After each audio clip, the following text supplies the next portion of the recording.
Welcome to Business Coaching Secrets with Karl Bryan.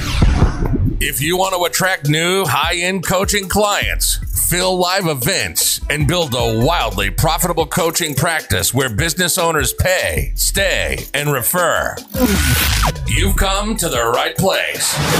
In this podcast, Karl provides his keys to the kingdom for finding and signing high-paying clients and building the coaching business of your dreams. Here we go. Hey everybody, welcome to another episode of Business Coaching Secrets. Your boy Road Dogg here with, of course, the man, the myth, the legend, the very handsome, with a beautiful flow of hair, the king himself, King Karl Bryan. How are you? Yo, Road Dogg, I'm doing well, Shoots. How's it going there, big fella? Well, it's going pretty good, man. It's going pretty good. I can't really complain, you know, like maybe if I had your gorgeous locks and look at myself in the mirror, I'd be doing better, but I can't complain. They are gorgeous. Don't pretend any different, Road Dogg. So I know everyone's curious, like how long are you going to go until you actually get a haircut? You know, like you can, this whole being locked, it's over, dude. Like, barbershops open for months. Like, what's happening? Why are you? I'm not sure. It just got to the point, and I'm growing it out, and I'm gonna see where it ends up. I could chop it later today. For all I know, there's exactly zero strategy happening here, Road Dogg. So we'll have to do a live. We have to do a live, but they can all see it. That is a perfect segue. Speaking of zero strategy, how about, Karl? How's that for a segue? How about we give people some strategy, some tools, some tactics, some lessons from that glorious mind of yours? It reminds me of a movie with Russell Crowe, I think it was, A Beautiful Mind. It's sort of like a weekly edition. Like I just come on this with you, and it's like I'm talking to a beautiful mind. It's something else. You ever watch that movie? I had. It was quite a while ago. I can't remember too much about it, but I remember actually enjoying the movie. It was pretty good. I think Russell Crowe did a great job. Nothing about it. I think he may have had some mental issues, which kind of, you know, plays well into this whole conversation. But anyways, all right, enough joking around. Let's just dive right into the questions. We were actually talking about this just before we went live here with the podcast in terms of raising money. Question here. My coaching client is looking to raise money for his software company. Any guidance? Is there anything you can offer this guy in terms of, or gal, pardon me, could be a gal too, in terms of helping raise money for their software company for a client of theirs? Coaching clients want to raise money for a software company. Yeah, look, most definitely. Look, complexity. You got to put together. If you want to raise money, you're gonna have to put together a really good story. You know, complexity is the enemy of this kind of thing. You want to keep it nice and simple. Just think of, you know, Shark Tank. When you watch them, you know, you watch that show, somebody gets up there and can't, you know, deliver their message in a nice, clear, concise way. Basically, they get shown the door. Remember, people, when they're going to raise money, they're not, what the idea is great, the software is great, but they buy into people, right? Like, you know, professional investors, this will be, you know, one of their rules, most definitely. As an example, like I just got the paperwork done today, but we just hired a new software engineer, you know, a 3-year contract, this, that, and the other. And basically what I did, again, like, you know, the money, obviously the guy needs to make a good living, and he's a pretty talented guy, so he needs to make good dough. But as we're going through the process, you know, I am selling him a story on the, you know, where did we come from? What's the software represent? Most definitely, what's the future what's the future of the software? You know, and I kind of go on a bit like long before the money, we're going through everything. Or, you know, like right now is, if we follow the NHL, right? Hockey, all the free agents are now signing big contracts. If you're an agent or you're the GM of a team and you're trying to sign somebody, you don't, you know, the money needs to come last, right? As part of the story. So if you are looking to raise money, help him create a really compelling story. And then, of course, the numbers need to line up, and everybody needs to be able to see a way to, you know, some significant profit. Otherwise, they're not going to be doing it. So, you know, don't poo-poo that part of it, but definitely put together a story. So I brought a similar approach when I bring on a staff member. And then when you bring on a staff member, an A plus player, like somebody who really crushes it, like a really, really talented individual hired into your company, is worth like 8 average folks. And that is a huge error that people make when hiring. So anyways, and that's investors, again, what they're looking for is an absolute home run. They're looking for a good story. So I think that's an important part of it. Also remember, nothing's free. Like if you raise money, you're putting yourself into a position where now you've got folks, like compliance is going to be a part of your future, right? So like if you take a company public, which is like if you take a company public, I don't know what the numbers are nowadays, but it costs you about $400,000 in compliance to run a public company. So the compliance of, the shareholders aren't just going to give you $1 million and then hope for the best, right? There's paperwork and there's just compliance that comes with it. So understand nothing is free is what I'm getting at there. People get seduced nowadays by, I raised X. In fact, I just read an article. What was it? It was Cameron Diaz, right? That actor. I can't remember exactly what it said, but it's something to the effect of, meet, I think her name was Catherine Power, something to that, but meet Catherine Power, serial entrepreneur and best friend of, Hollywood icon Cameron Diaz, running 3 businesses, and she's raised $60 million or something to that effect. And I'm like, what are her monthly revenues? Like, why is she running 3 businesses prior to getting the first one going, right? So before I went and, provided her money for that 3rd company, I'd say, how's the first and how's the second doing? And then, of course, if I was an investor who was in on the first or second, do you think I'm going to give her money towards the 3rd? And the answer is absolutely not, because it's like, what is she up to? And I guess what I'm going here, don't get seduced by the whole, I raised a certain amount of money. Like that's a real issue out there in the business world right now, raising money as opposed to generating, like here's a wild idea. Hopefully you guys have heard of the term bootstrapping, like basically a flashy word for saying just starting with your own money. Like go apply for a few credit cards, build yourself up, 5, 10, 25, as much money as you can, borrow from your parents, your grandma, your grandpa, whatever it is. Go get a second, a second mortgage on your house.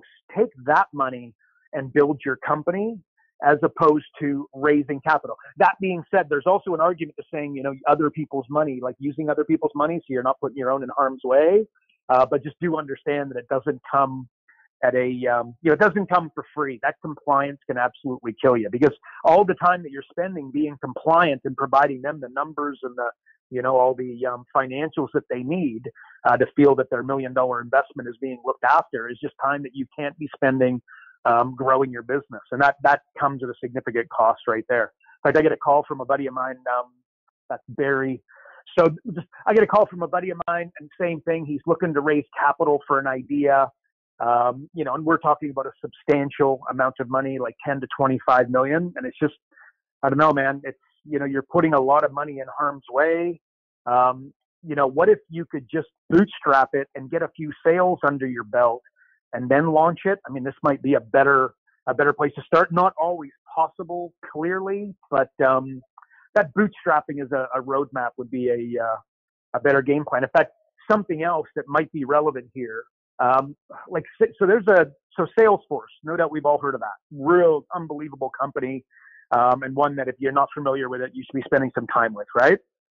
So Salesforce needed to raise a ton of money, and then what they used to do, and I can't remember the numbers, but let's just say, the bottom line baseline subscription is like $100 a month, right? Well, somebody, and now $100 a month, it takes you 12 months to get how much? 1,200, pretty straightforward, right? And if it's $1,000 a month, it takes you how long to get, or, in 12 months, you've got how much? And that's 12 grand. Well, what they did is they basically created a model where, like a cash forward model, where what you did is you paid for Salesforce up front for 12 months. Okay. So you wrote the $1,200 check, or the $12,000 check, or it went through on your credit card, more to the point. And basically that changed the entire dynamic of Salesforce. It literally took it from a company that, hopefully was making a little bit of a dent, to the company that it is now, which I don't know what it's at, but it's many, it's a 50 billion plus dollar business, right? So that strategy right there. So okay, what did I just say? Somebody's looking to raise money for a software company. If they could create a cash forward business where basically you get the 1,200 or you get the 12,000 up front instead of waiting the 12 months for it, you've got a significantly better chance of going forward. And again, what did I just say? When I sit down with somebody and they say, is this a good idea? Is this business going to work, etc.? One of the first things that I do is I go, does it solve, tell me the biggest problem that you're solving, or what is the problem that you're solving? Often, that leaves them in a little bit of a jam because what they're doing is looking for ideas instead of problems. But more to the point, I want to understand the business model. Like, what is your, what's the game plan? Like, how are we going to go about doing X, Y, Z? And Salesforce just slightly adjusted their business plan, like their business model, and basically it went from A to Z, went from 0 to 60 real quick. So I don't know, Road Dogg, if that's the best advice for raising capital, but I can tell you that story is absolutely paramount. I would question whether or not it absolutely is necessary, because again, the compliance, nothing is free, and that compliance can really bury you, especially if you're the kind of founder that isn't fantastic at spreadsheets and that kind of thing, because now you're going to have to hire some folks, and they're not necessarily going to come cheap. So these are things I'd be thinking about. But yeah, if you could bootstrap it, my goodness, when it's all said and done, you'd be significantly better off. So there you go, Road Dogg. That's my answer, buddy. And just to do some fact checking for you, because in the spirit of 2020, everything is fact checked. I've just actually pulled up on Wikipedia, because no one can go in and change the data randomly. Yeah. What is it? Speaking of Salesforce, they have 49,000 employees. Like, yeah. Isn't that insane? Their assets are $55.13 billion.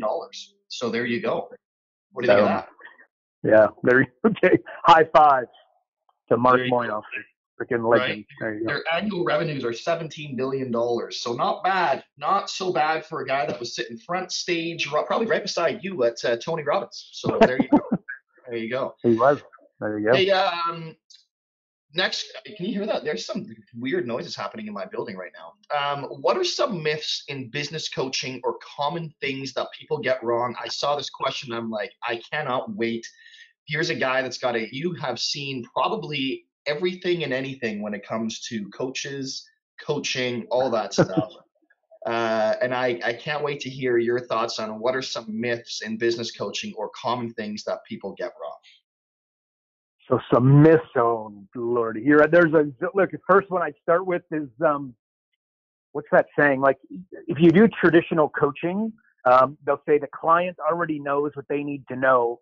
You just need to draw it out of them, right? And that, I've got a better saying: you motivate an idiot, they do stupid things quicker, right? Sitting there thinking that your client knows what they need to know is, and no doubt there's always anomalies and whatnot, but generally speaking, it's like the guy before, looking to raise capital and really hasn't looked at it like, hang on a second, is there a way to bootstrap this thing? Is there a way to create a cash forward model where we can start filling our bank account as opposed to having to raise capital in order to get to, month 6 and 7, et cetera. So, like, again, your client, if all the business owners knew what to do, 80, if not 95% of businesses wouldn't fail, right? So I would start with that one, thinking you can do traditional coaching. So what's the solution? If that's the problem, what's the solution? When you're coaching your clients, you really want to be thinking of a coach/consulting hybrid. When you work with us at LPW, again, we talk about that all the time. Super important that you understand, the two different roles of a coach and then a consultant, and basically, toe that what am I trying to say? Like, that wire that you're walking. So I'd say that. Look, I wrote an email not long ago, and it was, you don't get criticized by somebody doing more than you, right? You got to listen to that statement, right? It's just so dumb. Like, it's just, again, if you're in a hurricane, you look for any tree to grab onto so you don't roll down the street, right? Like, that's really grasping. To think that you're not going to get criticized by people that are doing more than you. Again, it's you know what I mean? Like, it's just people grasping at straws. I don't know if that's necessarily, well, yeah, okay, that's not a great example of what I would call a myth. I would say that is a great example of how easily people will read something on Facebook or wherever and go, oh, wow, and really gravitate to it, and then start sharing it all over the place. Because I've seen that 5,000 times. And every time it's like, not quite. Or here's one that you'll see me rail against. I've railed against it many times in the past, and no doubt I'll do it, more times in the future, but multiple streams of income, right? Multiple streams of income is a great way to not get one stream of income going well, right? And again, keeping in mind that we're speaking to entrepreneurs, if I'm speaking to, like I got doctors that live on my street, right? They probably getting something going on the side to make a little bit of sense for them. Entrepreneurs, well, look, forget my advice. Let's just listen to Bezos, Gates, Buffett, etc. What they'll tell you is get one stream of income going at a ridiculous rate. And think of one egg in your basket and then watch that basket, watch that egg like you've never watched anything before. Again, you see the richest people in the world. Again, Bill Gates didn't go run, he didn't start many companies. You know what I mean? He started Microsoft and just, built it. Everything he put together was basically designed to build that. Same thing, Amazon. It's not like, he's ripping around investing in real estate. And no doubt he owns a bunch of real estate nowadays. So here's the rule of thumb, right? Is that build one stream of income, because again, I talk about this a lot, right? So here's what I give back as my solution. Build one stream of income to $5 million a year, okay? And then talk to me about a multiple, another stream, right? That's what you've got to do. Because I hear, and they're like, oh, Karl, but you own all this real estate, right? So, but again, I built my company, and I don't spend 5 minutes thinking about real estate during the day. What I think about is growing my company, growing that one stream of income. So, but basically multiple streams of income. If somebody basically is telling you that multiple streams of income is a great idea, here's my bet. They're either trying to sell you a book or a program. That's it, right? So anyway, so that's one where I just think it's diabolical. Huge mistake that people make, and they never get that one going properly and then wonder, why it goes all sideways. I just talked about it earlier, Cameron Diaz, her best buddy there, whatever her name was, Catherine, whatever, you can look it up. No doubt it's going to be right there on Business Insider or wherever. She's building 3 companies without meeting her. I meet people all the time and they're like, oh yeah, I've got 5 companies going, this, that, and the other. And it just, again, I guarantee if that person comes to me, and they want me to write a check, whatever the number is, to help them get a business up and running, and they've already got 3 or 4 going, the answer is categorically not a chance, right? Get one business up and running. And once again, these are black and white statements to a gray world, but hopefully you're getting the message. And multiple streams of income is a horrific idea for 98% of the people listening, if not 99.5. Look, there's 3 ways to make money in this world: stocks, real estate, business, right? Stocks, you're betting on somebody else. I'll let you decide if that's a great idea. Real estate, you need a boom, okay? A real, a 3-year span where everything just flies, which happens, right? But unfortunately, Warren Buffett can't predict it, so you sure as heck can't. So real estate, or you need 10 years or a boom is what I say about real estate.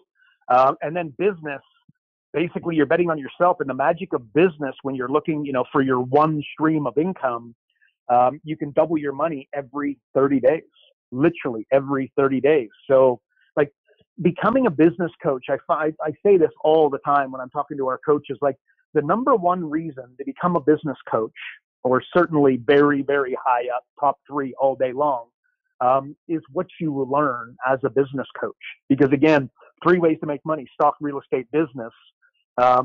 When you understand how to grow a business, you're never going to have to think about money ever again. If provided you go to school, you do your homework, and yes, you could have, some ups and downs and have some go sideways. But the reality is if you've got that skill set and you've got a knowledge on how to grow a business, you're dangerous. You'll always be able to go. There's never going to be a shortage of businesses, problems out there where you can solve them by growing a business. So I don't know. I would say, again, I think that's multiple streams of income. Thinking about that one. Another one, gut. I always say, go with your gut. Go with your gut. I follow my gut. Yada, yada, yada. Look, if NFL coaches followed their gut, they'd go for it on 4th and 1 every time, right? And the quarterback would absolutely go for it every time. Gut stands for gave up thinking. What you've really got to do is get significantly better at bringing data into your company, following the numbers, that's a significantly better way of running your business. So I said recently, I think we might have actually said this on a podcast, Road Dog, just recently, but like Jack, when people think of the greatest CEOs of all time, they think Jack Welch, right? Again, he's, famous and he's written books on it, yada, yada, yada. When you actually look at the data, you're going to see that Jack Welch's performance are not actually all that great. He was pretty good, but what he was really good at was putting himself out there. Again, there was never a microphone or a camera that he didn't want to stand in front of, right? So he was more famous than all of the others, and he got his books out there. But if you really look at the data, normally what you'll find is like the best CEOs in the world. There's a book, if you like this topic, there's a book, Outsiders, which I can't recommend highly enough, that basically will outline like the most successful entrepreneurs of all time are people that you've never heard of, right? So again, like Warren Buffett falls into the list, but that's the anomaly. And remember, the guy's like 90 years old, right? So he's had a few years. Like again, when he was 60, he just, had his thick glasses as he was in there, basically managing the numbers. So, most business owners wouldn't know what a financial statement looked like, let alone could read them. That's the way that you want to be making your decisions moving forward. You want data and excellent data, and then data that improves over time. So going with your gut, I don't know, Road Dog, 4-hour work week would be one that would come to mind that I rail against a little bit. If you've ever taken the time to read the book, what most people do is they read the cover, they get through about 10 pages of the book, and they think that it's about working 4 hours a week, right? If you actually read the book, it's an unbelievably good book. And of course, this is by Tim Ferriss, right? The 4-Hour Work Week.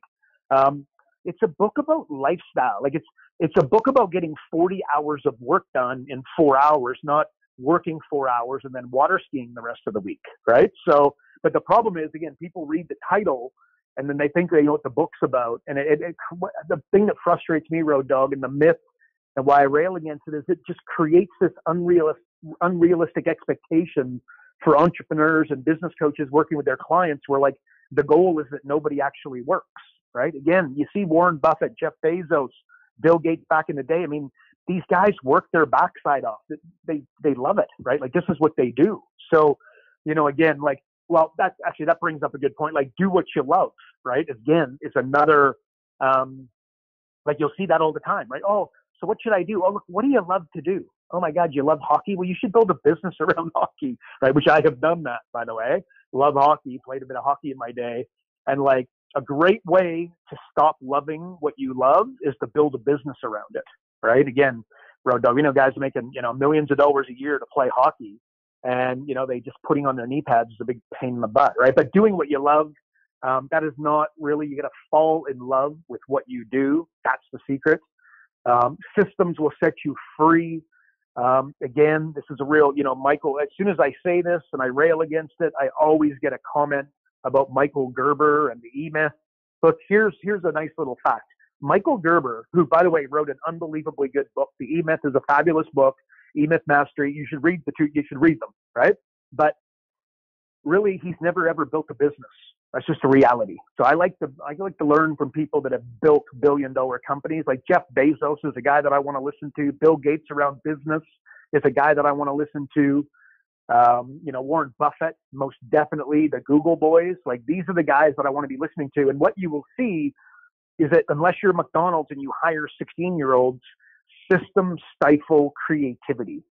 And you can imagine we get some pushback on that one. And of course, you need to have a baseline of systems. I mean, it goes without saying. In fact, a series of emails that I just put out in the last couple of weeks were around operations and operations manuals, et cetera. Clearly, you need to systemize to a certain degree. But I got to tell you, if you systemize at too high of a level, what you will find is really, really good people will walk out the back door. Because again, they want to be creative. They want to have some, they want to have some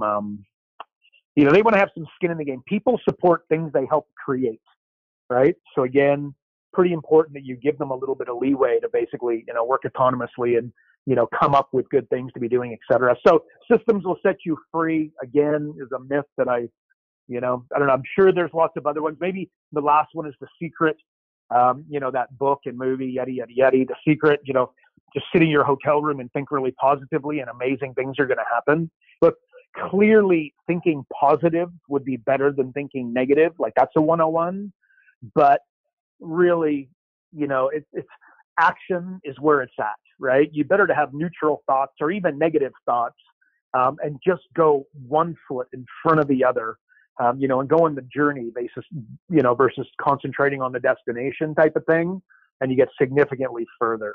So yeah, the secret is not the secret is there is no secret, right?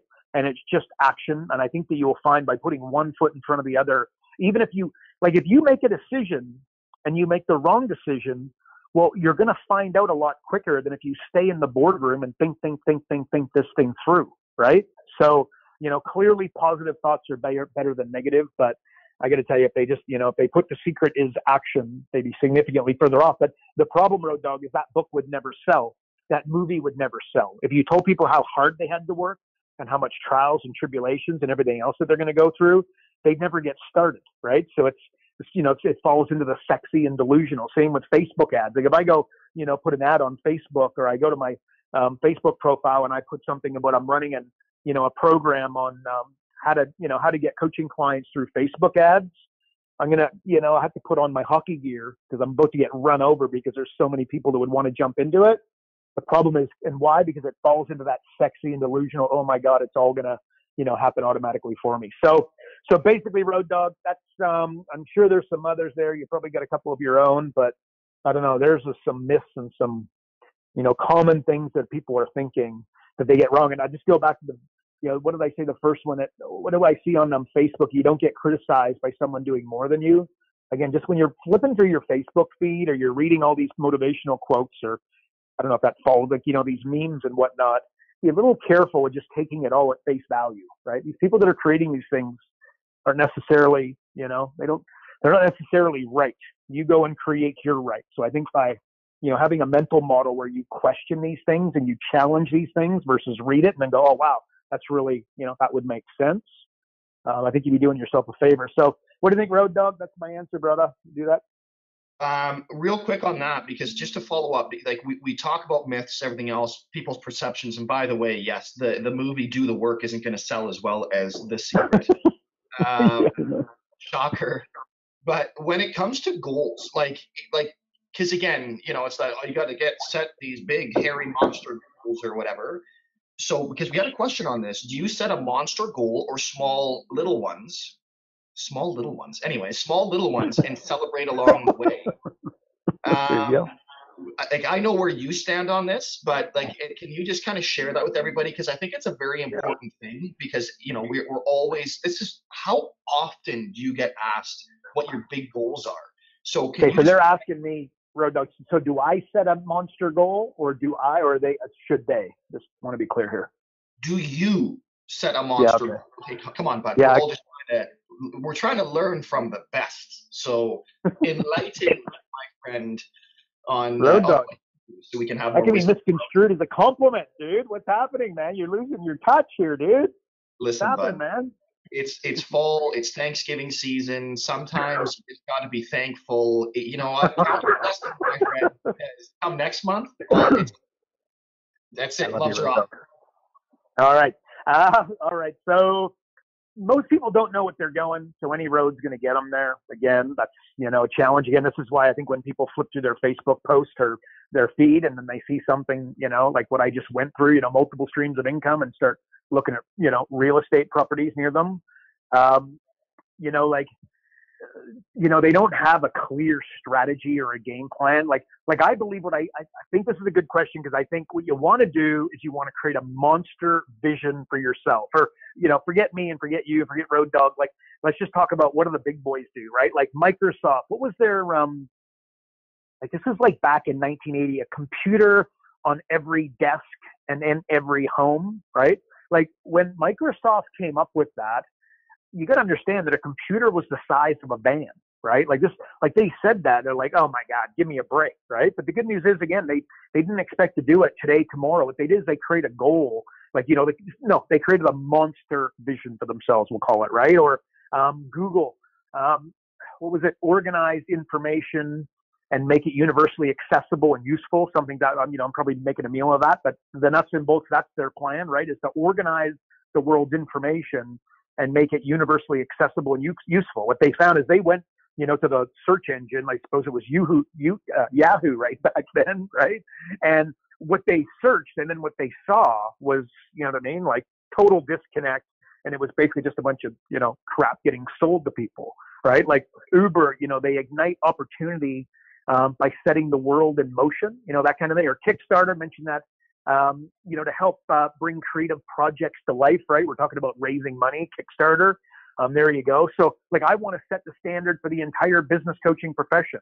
And I know for a fact, because I've spoken to people and like say that, and I write it in my emails, and it's like, who's this arrogant dickhead think he is, whatever. And that's fine. And I don't expect to do it today and tomorrow. And I most definitely have not done it to date. Right. But that's kind of like the bigger picture, because I believe that business coaching is kind of lacking, like that standard. You know what I mean? Like, again, you become an accountant, there's a credential that is required and, necessary. So a little bit of a journey, but forget that. But I think actually here's a psychology hack on steroids. If you take two mice and you put them on a tube, and yes, we've talked about this before, and you've probably heard this elsewhere, right? But it's so powerful. Like it's a hack on steroids, because it's important. You don't want to create this massive, massive goal and then not feel like you're getting anywhere. So basically, you take two mice, you put them in a tube, and like the goal is to get to the other side. One mouse is going to win and the other one's going to lose. Real simple, right? Well, what they found is when they take these mice and they put them in there, the mouse that won, as in pushed his way to the other side, you put him in against another mouse and he would win with a 90%, a 90% average, which is crazy. And the kicker is, even if the mouse was pushed, like artificially assisted, right? So your fingers go into the tube, right? And pushing the mouse along. So like, basically, where's the hack? Like, what does that mean? Like, you've got to create small trigger wins for yourself and then take the time to celebrate them, acknowledge them, right? Like, how often, like if you look at where your life is right now, look at the things that you've got that you would have literally died for like 10 years ago, 5 years ago, maybe 12 months ago, right? So like, you've got to take the time. It's like Road Dog, you're in the process of training for another marathon, right?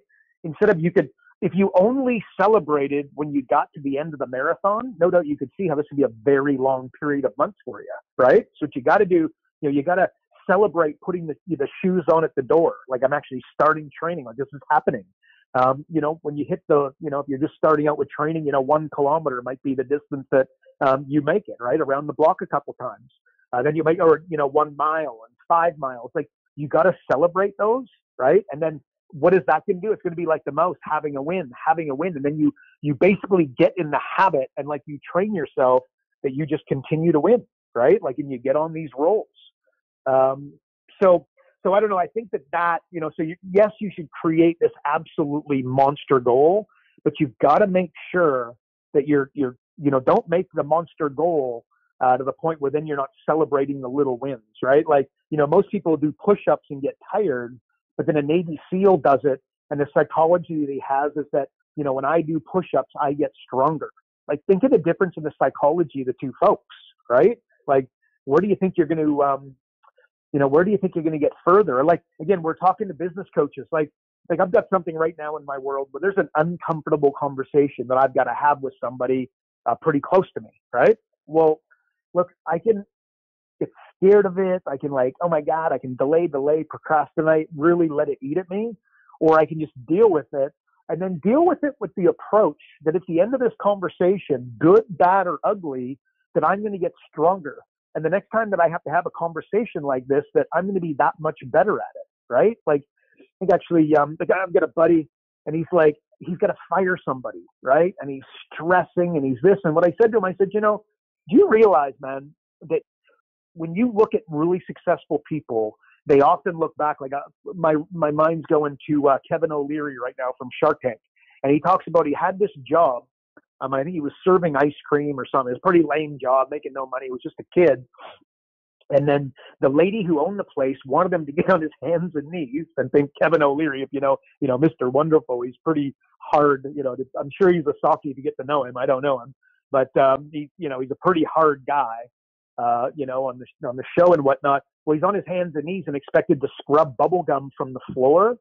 And he stood up and said, "Are you kidding me?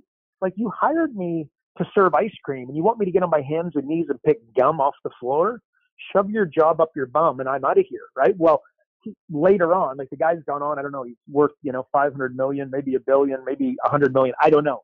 He's clearly got more money than he needs and could ever spend, right? Well, he looks back at that as his greatest gift. So what I said to my buddy is, do you realize that you're going to fire this gal and that she is going to look back at that moment and thank you? And it's going to be a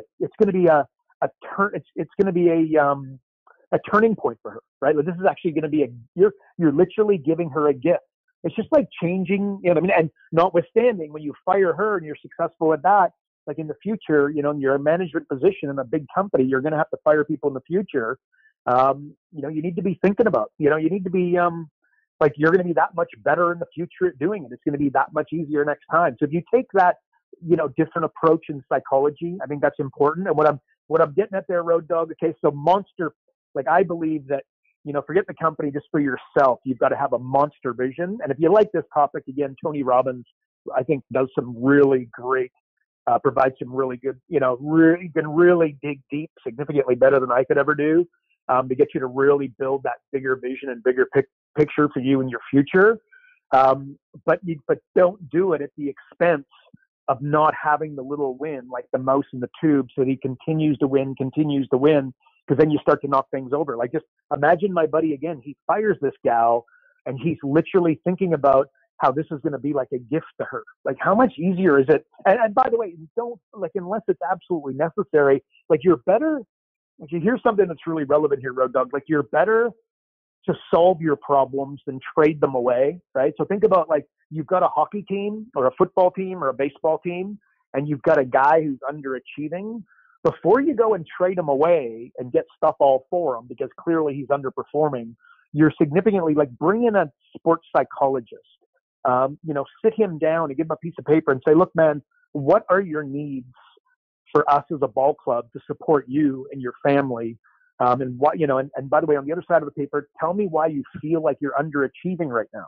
Like if people actually taken time to do that, you're going to find, the answer is no, right? And that could be not misconstrued, but could be mistaken for like something like a feedback loop that I've talked about a lot lately. And I can't begin to tell you how powerful that is. Maybe a little bit of a rabbit hole, but simply put, if you have a company that is doing a coaching company and you're doing $200,000 a year, and your goal is to go to $500,000 a year, right? How do you do that? The answer is a feedback loop that very few do. And what that means is you got to take, like if you make $100,000 profit this year, take 70 of it and feed it back into your business. That's how you go from 200 to 500,000, right? You follow me? Like versus, what do most folks do? They go and buy a bunch of cool stuff and then wonder why they don't get anywhere, right? So we've all seen that guy has, a small amount of success. And the first thing, all of a sudden the BMW rolls up, brand new, right? Smells, like nothing else, 4-year lease, yada, yada, yada, and the big monthly payment. So feedback loop is very, very, like that's how you go to if you think of like, put your baseball player in the middle of that, what's the input? There's your baseball player. And then what's the output?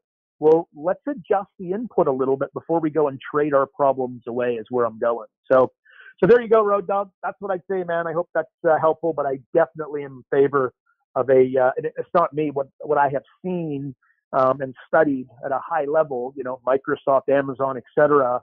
These guys have a monster vision, but I wouldn't want that to get lost. Make sure you've got some small wins. So I hope that helps, buddy. As you always say to me, focus on your North Star, right? That's it. That's the North Star. So the North Star is what? Like, okay, Mark Zuckerberg, in fact, it's altered a little bit, right, with Facebook, which I vehemently disagree with a lot of what they're doing right now, but I don't think they care what I think. But his North Star was to grow, right? So basically, so you'd go to Zuckerberg and you'd have like an idea that you feel like this would be a good product or a direction or whatever. The one question that he would ask himself is, does it help us grow? If the answer is yes, you get yourself a meeting. If the answer was no, it's see you later. The door's that way. Goodbye. Not happening. Right. Or Gary Vaynerchuk. Right. We all know Gary Vaynerchuk. Right. Some love him, some hate him. Is what it is. I think he puts out some really, really good content. I don't necessarily agree with the way that he's encouraging folks, 60, 70 hours a week and reply to every tweet and reply to every email, right? Like if I replied to every email that I get, again, I just throw up at the end of every, I would just never get it done. I never get any work done. But he's clearly been pretty successful, right? I'm pretty sure he doesn't care what I think. What is his North Star? Does it get me attention? If it gets him attention, he does it. If it doesn't get him attention, he doesn't do it. Real simple. So yeah, Road Dog, you're right. Like I just want to make sure I love that. The North Star, very important. So, and for the coaches listening, do you have a North Star? Does your coaching client have a North Star? Right. And again, if you're 95% of the population, the answer is a categorically no. Well, create it and life becomes really easy. Kobe Bryant wanted to be the greatest basketball player of all time. So it became easy to know what to do, right? Do you eat broccoli or chocolate? Broccoli, right? Do you train 3 times a day or once a day? 3 times a day. Do you start training at 6 a.m. or do you sleep in and go to the gym at 10, right? So it becomes really, really easy when you create that North Star. So there you go, buddy. And by the way, Gary just texted. He, in fact, does not care what you think. Here's a good one, and I think this is a good one to end up with, because this could be a rabbit hole and a half for you. But I could have written this question. You could have written this question. Any one of us could have written this question. How's that for a setup? Yeah. Why do I and so many others lack motivation on many days and struggle to make the contacts that we know that they Oh, Lordy. Okay. Look, why? It's real simple. It's Michael Jordan. If you study Michael Jordan a little bit, and again, I believe that he's well worth. Like I said, I literally have a picture of him right here in my office as I stand here. Michael Jordan would get asked all the time, "What's the secret? What's the secret?" And it would be like, parents of 12-year-old kids that are elite basketball players, like, "What's the secret, Michael? How do I turn my kid into an NBA superstar?" Yada yada yada. And his answer was always the same. And it was, you got to fall in love with the game. He's got to fall in love with the game. She's got to fall in love with the game. Right. And I get to say, like, Karl, I get this so often. And it's like, in some variation, people don't say, "Hey, Karl, what should I do?" But when I take their question, I can almost, like, what they're doing is asking me, "Karl, what should I do?" Right. And then I turn it around and I explain that you got to tell me what you want before I can tell you what to do. Right. Because some guys want to make $100,000 a year on cruise control. Others want to hit $1 million. Some want to hit $10 million. Some want to have staff. Others don't want to have staff. Well, if that's the case, you're going to have a very different roadmap. But more to the point, if you want to be hugely successful with business coaching, you just got to fall in love with it. What books, what books have you read over the last 30 days? There's a good chance it's none. And if there are any, what are they? You're reading like romance novels? Are you reading about business coaching? And the person who's falling in love with it, and I can tell you that, when you look at the books that I have read over the last 30, 60, 90 days, pretty much everything I read is to do with business coaching. And if it's not to do with business coaching, I read it with a slant at what does this mean to the business coaching profession? And you could hear that and go, "Oh my God, yeah, but you're obsessed, Karl. Like, I'm not interested in that." And that's fine, because you have a different journey than I, right? Like, I'm totally obsessed with business coaching, the end, right? The blogs that I read, the books that I read, the audios that I listen to, the podcasts that I listen to, the videos that I listen to on YouTube or watch on YouTube are about business. Like, there's one show I'm watching right now, and it's Startup, right? And I watch it, and I think it's quite a good show. I don't know if I'm going to continue to watch it, but it's pretty cool and pretty dramatic. Kind of like the Breaking Bad version of a business show. But like, I'm watching it. I'm just interested, because it has to do with business. Otherwise, again, I dare say that I wouldn't be watching it, right? So, falling in love with it. Don't, like, I kind of said this earlier, but don't do what you love, but fall in love with what you do. Like, fall in love with the knowledge, fall in love with the compounding knowledge happening within you, fall in love with your clients, fall in love with doing the events, fall in love with filling the events, right? Like Michael Jordan, he loved to train and compete, right? Like, he's literally famous for it. If you do any homework on Michael Jordan, you'll just see it, right there.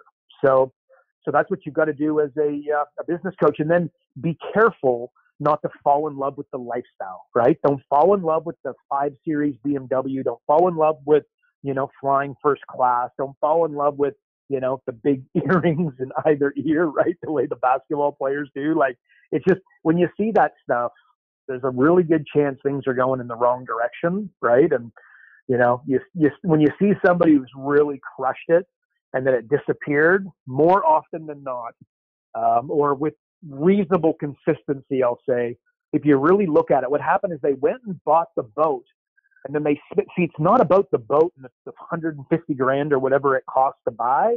It's now, once you spend 50 grand on a stupid boat, you got to spend the time on the boat, right? And then, so my question is, when you're out on the boat, are you thinking about business coaching? Are you thinking about your clients and whatnot? And that's not in any way to suggest that you shouldn't have, a release and whatnot, but I got to tell you, this is not it's the time that you got to spend in the boat. Again, you go buy the Ferrari and all of a sudden you got to drive the Ferrari, right? You fall in love with driving the Ferrari instead of falling in love with your business and whatnot. And see it, and on first class would be a good example, buying the cars, instead start buying feedback loop, right? Take that money and channel it back into buying advertising and fall in love with buying ads and turning them into clients. Right. So yeah, that's, I don't know, so important, but feedback loop, I think, just to close that, Road Dog, is just, you got to make sure, that you've got to feed. If you're making 100 grand and the goal is to make 500 grand, and you ask me, how do I do it with 100% certainty? Let's say psychology is going to play a huge part. But what's going to play a monster part of it as well is your feedback loop. Like, if you're making 100 grand, are you taking 70 of it, playing with 30, and then taking 70,000 of it, and then, buying education, joining masterminds, joining, groups like ours where we've got successful coaches, got over 900 business coaches working with us now in 24 countries, right? Like, join groups like ours, or, build intellectual property or build programs, definitely hiring staff. When we did a live event every year, we do business coaching mastery in Cancun. And I remember I got everybody in the audience to stand up one by one and give me, the number one problem that you're facing in your business. And then, I would provide a little bit of feedback generally as I asked. And I got to the point where I literally had to stop saying it, because the solution to every single problem that I heard was a staff member, right? You got to hire somebody. The problem, you're no good at generating leads. Hire somebody, right? You're no good at, the coaching. You're losing your clients at 90 days, 6 months. That's because you suck at coaching, but you're good at the lead generation. Do the lead generation and then hire a coach, right? I don't know how to use Facebook. Hire somebody that knows how to use Facebook, and then don't just hire them and wish them luck. Hire them and understand what it is that they're doing. Like, again, spend your time understanding the dynamics and helping them, turn some screws and basically pour gasoline on what's happening.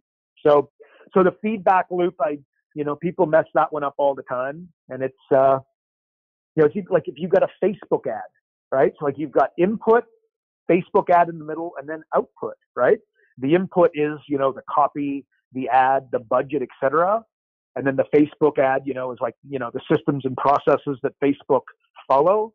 And then the output is, the lead, the click through, the leads, the appointments on your calendar, right? So what you got to do is take the money that it makes and then feed it back in as input, raise your budget, come up with new ads, target new audiences, etc. So just feed it back, feed it back, feed it back. This is how you create a monster. But again, so that's the problem, or that's the norm. What are people actually doing? They run a Facebook ad, they make some money and buy a BMW, right? And then, or they buy the boat and spend all the time on the boat like a big shot, right? And by the way, make sure, just because you spend time on a boat doesn't mean I think you're a big shot. I think there's an absolute, there's a place for that. It can be a lot of fun, but just make sure that, that bigger picture, if you don't know where you're going, any road will get you there, right? Just make sure that you're doing it with a little bit of a strategy and that you're making sure that you're spending an enormous amount of time. If the goal presumably is to grow a big coaching business, spending your time there and then having, creating little wins and then celebrating them along the way. So that's what I'd say, Road Dog. What do you think, man? That help? Well, what do I think? I think the tweets right now, BMW's pissed that you keep throwing them under the bus. That's they are not. Gonna get them off the sponsorship list. Eh? They're not going to be buying advertising on the next podcast. I got a little bit of heartbreaking news for you. All this Michael Jordan talk. Tom, your boy Brady, he tweeted he's not pleased with you right now for not mentioning. So I love Tom. He had a rough week, man. He had a rough week. Damn. You better be nice. He's not going to send you Uggs for Christmas again. So just get that straight. Anyways, Karl, can you close us out with giving our listeners your one thing they can do from today's podcast? One thing. I don't know. I'd probably go to that. I think a good question would like the myths, like what do you see out there that you don't follow? Like you got to create a mental model for yourself where you question everything, right? Like again, in a hurricane, you'll grab onto any tree and hold on so you don't blow down the street. You got to make sure that you don't go to Facebook and then, believe every meme that somebody decides to put together. Just jump on, including mine. Like maybe multiple streams of income. There's anomalies all over. Maybe you're the one that's going to make it work, right? I'd be amazed, and you'd be the first person I met that's actually followed through and done it well. And when I say it doesn't mean you can't get multiple streams of income and make a few bucks. But remember, get 1 to 5 million and then talk to me, right? But I think if you have multiple streams of income going too early, your chances of getting to 5 million on one are going to be dramatically hampered. So I just think that was a good one. Things like gut, that stands for gave up thinking. Don't follow your gut. This is a horrific idea. NFL, quarterbacks and coaches went with their gut. They go it on, 4th and inches. They would never, ever not go for it. And 4th and 1, they go for it every time. But what do? They punt 90% of the time, right? Not 10% of the time, not 50% of the time, 90% of the time on 4th and 1. And these are the best of the best of the best in the world at their craft. So if they can't get, rush for 1 yard, something's wrong. But this is how they do it. So I think that's the way to finish this off, Bud. Create a mental model to challenge everything. That's what I'd say, Bud. Create a mental model to challenge everything. If that isn't quotable, I don't know what is. All right, everybody, thank you for tuning in to another great episode of Business Coaching Secrets with the man on top of the hill, the soon-to-be mayor of Kelowna, and my boy, King Karl. If you're not getting Karl's daily emails or want more information on how to build your coaching company, visit focused.com and subscribe today. Also, if you enjoyed this podcast, please share it with an existing coach or someone you think that would make a great coach, someone that loves Tony Robbins, or just a great salesperson, or just a highly motivated type. And of course, we'd appreciate it if you'd rate this episode, as we know that iTunes and Spotify give an insane amount of weight towards reviews. So please leave us a review if you like what you heard. Well, everybody, that's it for another week. Remember, progress equals happiness. Take care, everybody. Karl Bryan built Profit Acceleration Software 2.0 to train business coaches how to find any small business owner more than $100,000 in 45 minutes without them spending an extra dollar on marketing or advertising. This becomes a business coach's superpower. So as a business coach, you'll never again have to worry about working with business owners that can't afford your high-end coaching fees. Check us out at focused.com.